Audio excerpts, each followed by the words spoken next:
Here we have the 2011 Ford Transit Connect XLT 4-cylinder engine. Lower radiator hose is located under the power steering pump.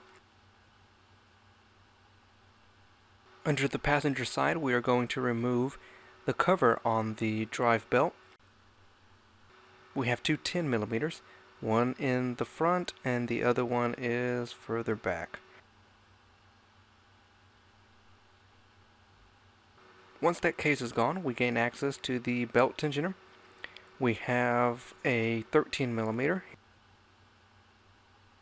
and here we are removing the lower radiator hose. Back on top, we are going to start off by removing these two 8mm. We are going to remove this clip on the oil dipstick, one clip at the bottom and the other clip on top, holding the power steering hose.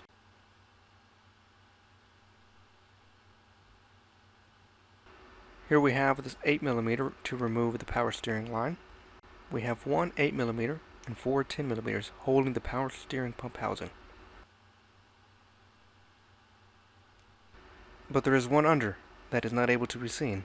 Here we have a better look at that remaining 10mm.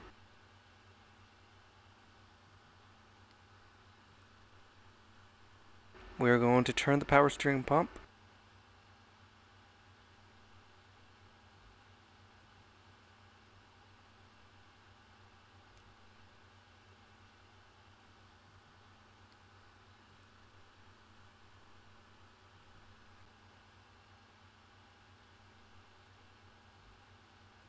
It is inserted together in the upward direction and later redirected towards its connection port.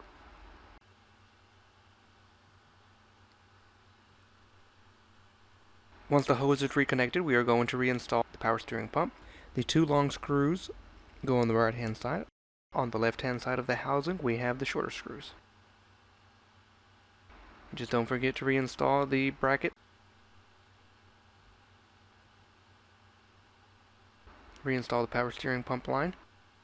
Reconnect the connectors. Reinstall the 8mm on the sensor. Replace the clip on the oil dipstick. Reroute the belt. Refill the coolant and the power steering reservoir to the levels. Here in the manual we have the recommended fluids.